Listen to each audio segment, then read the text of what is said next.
اعوذ باللہ من الشیطان اللعین الرجیم بسم اللہ الرحمن الرحیم۔ السلام علیکم ورحمۃ اللہ وبرکاتہ۔ تحفہ یا علی مدد۔ عزیزان محترم، سامعین گرامی قدر، میرے مومنین بہن بھائی،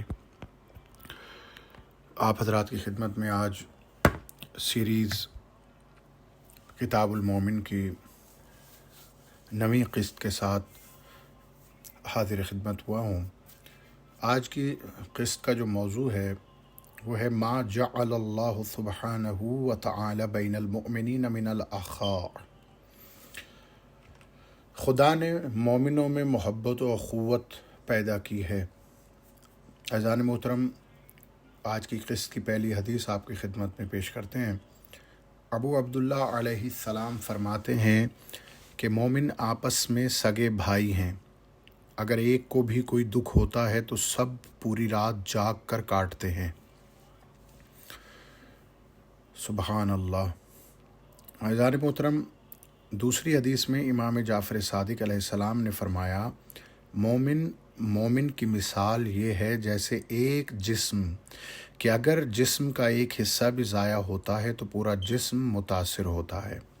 عزیزان محترم، یہ حدیث بہت اہمیت کی حامل ہیں، گو کہ بہت مختصر اور چھوٹی حدیثیں ہیں، لیکن اس سے ہم اپنا احتساب اس طرح کر سکتے ہیں کہ اگر ہمارے کسی مومن بھائی کو جو محمد و آل محمد کا ماننے والا ہے، ان کے دشمن سے بیدار ہے، اگر وہ کسی بھی تکلیف میں مبتلا ہوتا ہے، مالی یا جسمانی یا کوئی اور تکلیف، تو کیا ہمیں اس تکلیف سے تکلیف ہوتی ہے؟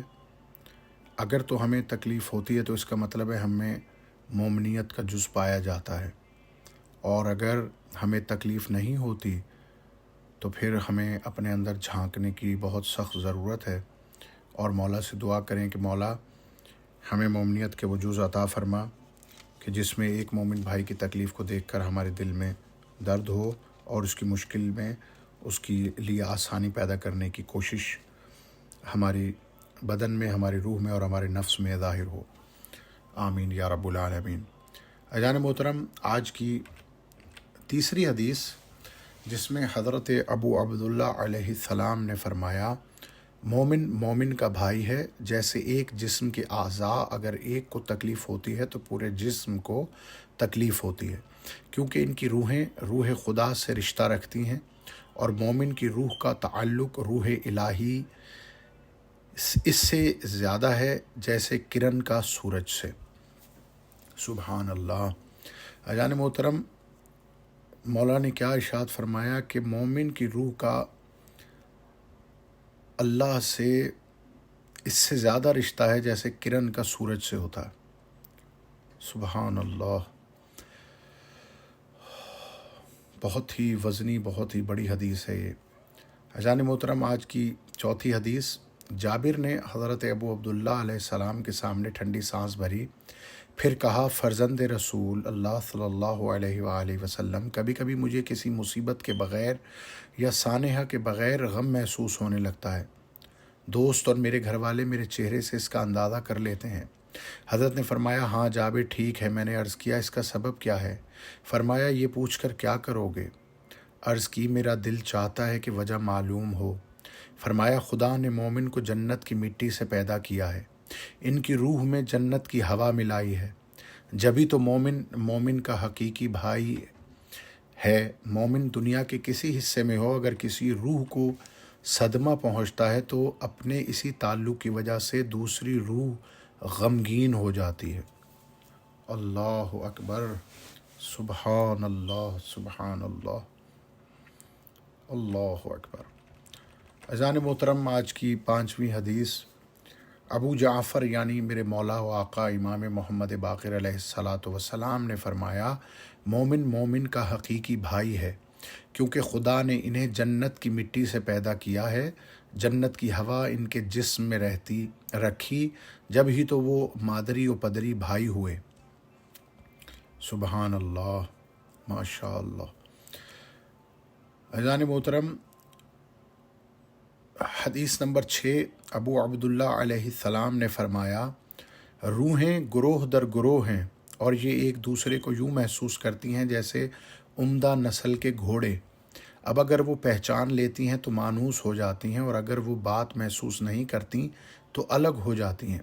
اگر کسی مسجد میں بہت سے لوگ ہوں جن میں ایک مومن بھی ہو تو روح ادھر ہی مائل ہوتی ہے اور آدمی وہیں جا بیٹھتا ہے۔ سبحان اللہ۔ عزیزان محترم، 7ویں حدیث میں ارشاد خداوندی میرے مولا علیہ الصلوۃ والسلام ارشاد فرماتے ہیں، ابو عبداللہ علیہ السلام نے فرمایا، نہیں، بخدا مومن اسی وقت مومن ہوگا جب وہ اپنے برادر ایمانی کے لیے جسم کی مانند ہو جائے کہ جب اس کے کسی حصے کو دکھ پہنچتا ہے تمام اعضاء بے قرار ہو جاتے ہیں۔ حدیث نمبر 8 میں امام محمد باقر علیہ الصلوۃ والسلام نے فرمایا، ہر چیز کے لیے کوئی نہ کوئی چیز سکون کا باعث ہوتی ہے۔ مومن کے لیے سکون کا باعث اس کا ایمانی بھائی ہے، جس کے پاس بیٹھ کر اسے وہ سکون ملتا ہے جو طائر کو اپنے ہم جنس کے پاس بیٹھ کر ملتا ہے۔ یعنی ایک پرندہ جس طرح اپنی ہی قسم کے پرندے کے پاس بیٹھ کر سکون محسوس کرتا ہے، اسی طرح مومن اپنے ایمانی بھائی مومن کے پاس بیٹھ کر وہ سکون حاصل کرتا ہے۔ سبحان اللہ۔ حدیث نمبر 9 میں ارشاد ہو رہا ہے، مومن آپس کے میل جول، حسن سلوک اور ہمدردیوں میں جسم کی مانند ہے کہ جب ایک عضو کو دکھ ہوتا ہے تمام جسم بخار اور شب بیداری میں بسر کرتا ہے۔ سبحان اللہ، سبحان اللہ۔ عزیزان محترم، کتاب المومن میں اس باب میں صرف 9 احادیث آئی ہیں اور وہی ہم نے آپ کی خدمت میں پیش کر دی۔ انشاءاللہ اگلی قسط میں آپ کی خدمت میں حاضر ہوں گے بہت جلد، اور دعا کے ساتھ کہ مولا ہمیں اپنی معرفت، اپنی زیارت اور رابطہ عطا فرمائے، اور اپنے مومن بہن بھائیوں کے حقوق کی ادائیگی کی توفیق عطا فرمائے، ان کی پریشانی میں پریشان ہونے کی اور ان کی خوشی میں خوش ہونے کی توفیق عطا فرمائے۔ آمین یا رب العالمین۔ اور اسی کے ساتھ آپ سے تمام مومن بہن بھائیوں سے گزارش ہے کہ ہمارے اس چینل کو سبسکرائب کیجیے، ہماری ویڈیوز پہ اچھے کمنٹس دیجیے، بیل آئیکن کو دبانا نہ بھولیے تاکہ ہر نئی قسط آپ کی خدمت میں پہنچ جائے۔ اللہم صلی علی محمد و آل محمد۔ السلام علیکم ورحمۃ اللہ وبرکاتہ۔ تحفہ یا علی مدد۔ اللہم لعن کل جبت و طاغوت، اللہم عذبہم عذابا یستغیث منہ اہل النار، آمین یا رب العالمین۔